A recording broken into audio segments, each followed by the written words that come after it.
Hello and welcome back to the channel. We are going to be talking about something that I have not gotten involved with in quite some time, at least here on the internet, and that's gaming. If you've been following me for quite some time, at least a few years, I did stream on Twitch, which is like the #1 streaming platform for gaming, although you can really stream whatever you wanted. But I was on Twitch from 2017 until 2021. Primarily streaming Fortnite. I kind of miss it. And after a while, I just kind of moved away from Twitch because I just felt like it wasn't doing much for me anymore, and also moving plans that ended up failing. But then also, now that I am finally moved somewhere else, it's been a minute. But that's what we're going to talk about today. And this video is kind of sort of sponsored by Easy Surf, which is a company that I actually do work for.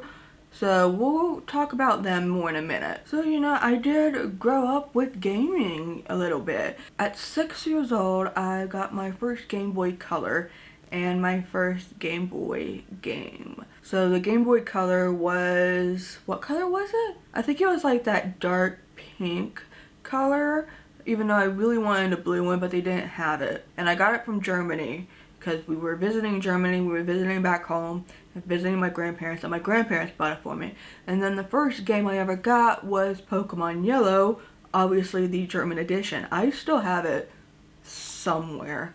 It's like the one game that I've always kept, even though I don't have a Game Boy Color anymore. I should maybe find one. Since then, I was playing more Pokemon games, played some computer games. You know, the games that come with the computer.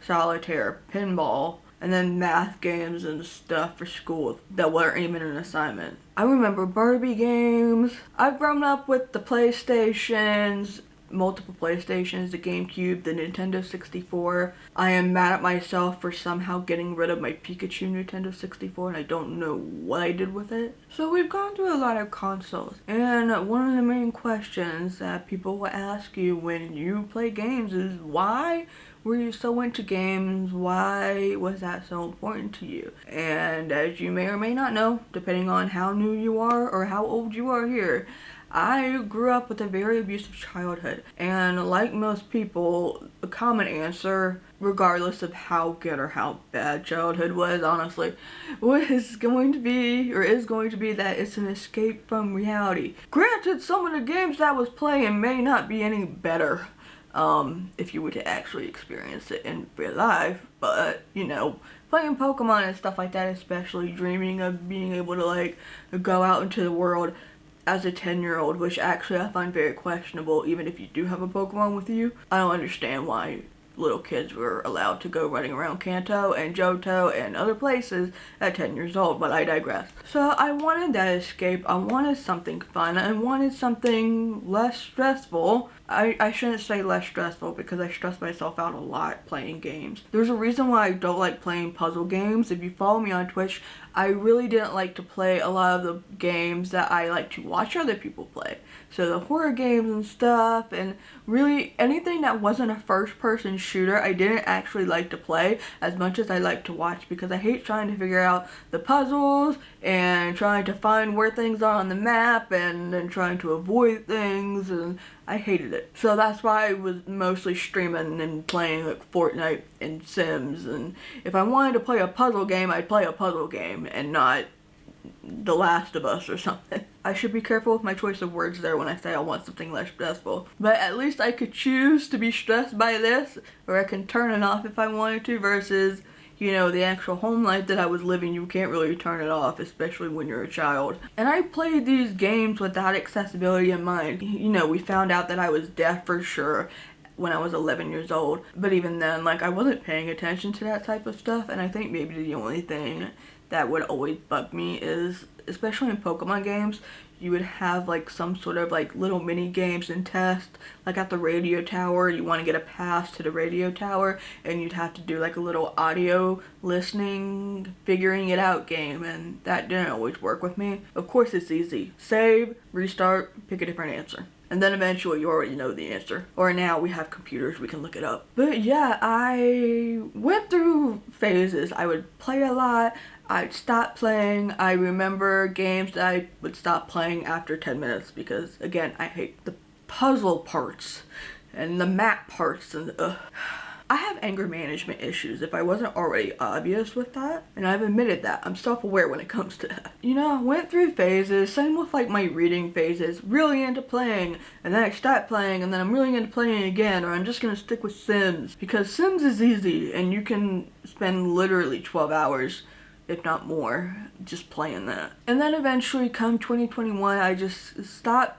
streaming, and then eventually I sort of got rid of my gaming PC, but really what it was that it's still in North Carolina, but I ended up investing in an iMac for work because it was just easier for me to do the whole Apple ecosystem thing. I don't think, or I don't know if you can really do gaming on an iMac. I mean, I'm pretty sure you can, but I think it would obviously depend on what kind of games you were playing, and I don't know if I think I had the like base model or whatever of the iMac, whatever the cheapest I could get was, and I would just be terrified. Like, my gaming PC was built for gaming, and even that struggled because I don't think my friends really thought about the fact that if I want to play PUBG, it's gonna take some power, and they didn't put enough power in it. So I'm just scared of what would happen with the iMac if I tried to do gaming on that. But I still had my Nintendo Switch and my 3DS. I still have them now. They're literally right behind me. So I have Pokemon games. I have Animal Crossing. I got into that, you know, when the pandemic started, everybody was getting into Animal Crossing. So anything that I could play in these two hands and just, okay, I had the keyboard and the mouse. So technically I could play that with just my two hands, but I can't carry it around as easy.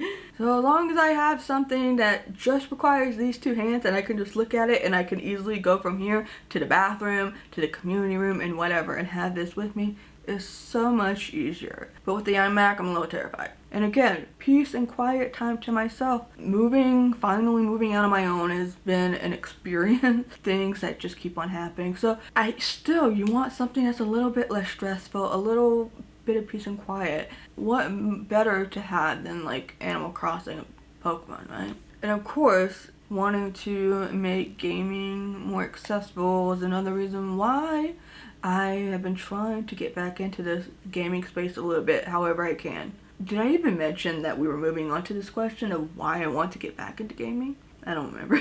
But yeah, part of my gaming journey, especially on Twitch, was talking about the accessibility or lack thereof in gaming. I got invited to MazCon, which was the first deaf gaming convention type of deal, at least for like computer games, esports, things like that. And we often talked about accessibility, and I did it a lot with Fortnite, since Fortnite had come out with the visual circle that was supposed to be, you know, deaf friendly, more accessible to us.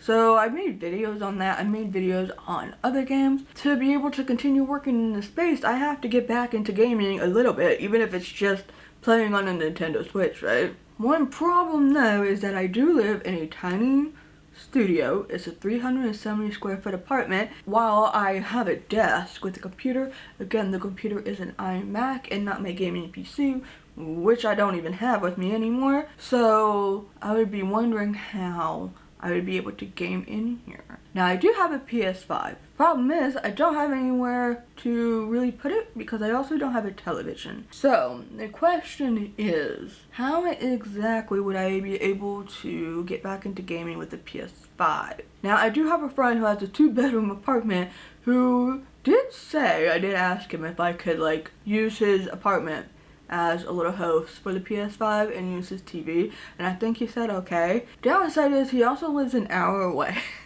And while I don't mind doing that drive because, you know, there's other things that I can do and that will make up for the 1 hour of driving, It's not like if I were to decide to do work at 3 a.m. I could just hop in. Well, maybe I could if I asked, but that seems a little bit weird. On the upside, I am hoping to be able to save up a little bit of extra money and then be able to move to a 1-bedroom apartment, which should be easy in this unit or in the next building over. They're all connected, and I already talked to the property manager, and she said, well, yeah, when your lease is up, there's going to be some spots available. We'll show you around and we'll just transfer it over. So much easier than moving somewhere else in an entirely different area and spot. I love this area. I don't actually want to move out of it. I just would prefer to be in like a 1-bed. So hopefully then, you know, we have an extra room to use. I can set something up in the living room. There are some walls that I could use here and mount stuff, and there is this table that has nothing on it really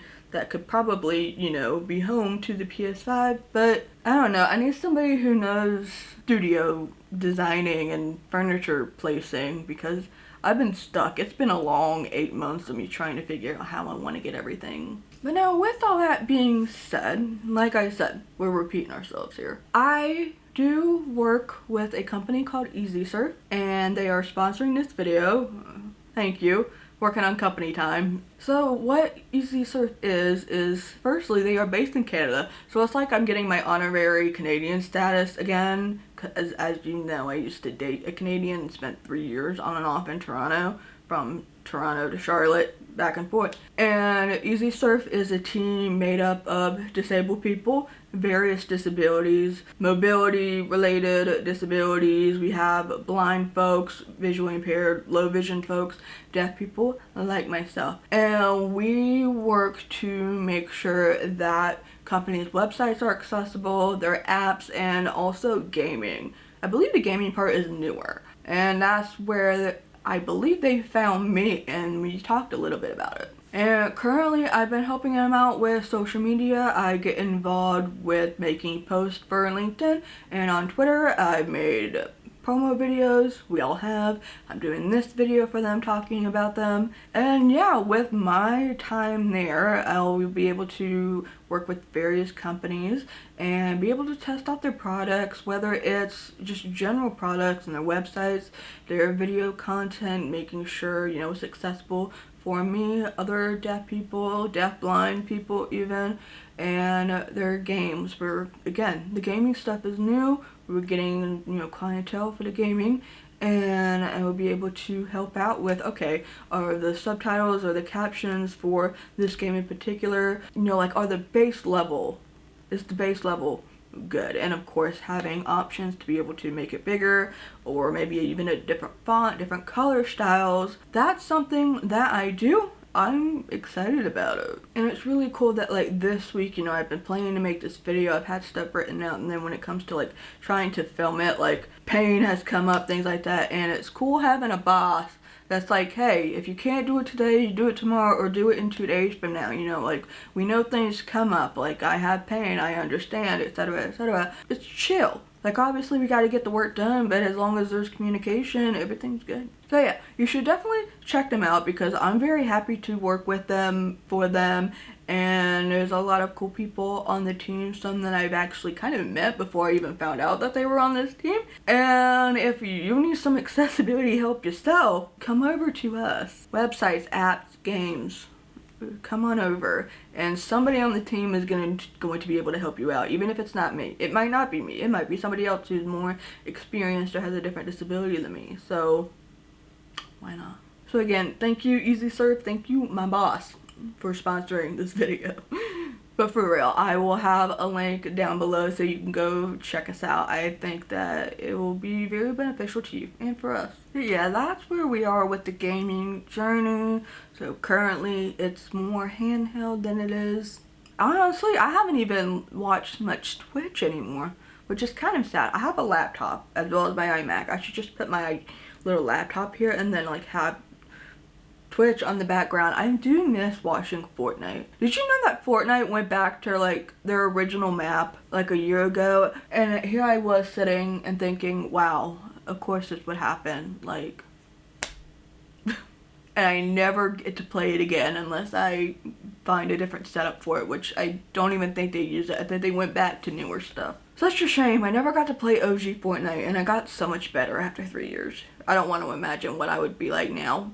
Probably terrible again, but if I still have some of my gaming subscribers out there, please let us talk about games, you know? Like, what are your favorite games? What are you playing right now? What are some games that you wish were a little bit more accessible to you, whatever your disabilities are? We need to have this talk again. And we could also use that to help out clients in the future. The same. So yeah, be sure to stick around, subscribe for more content related to this, because I'm sure it'll pop up again in the future. Thank you for taking time out of your day to watch this video. I very much appreciate it, and I will see you later. Bye. Oh dear.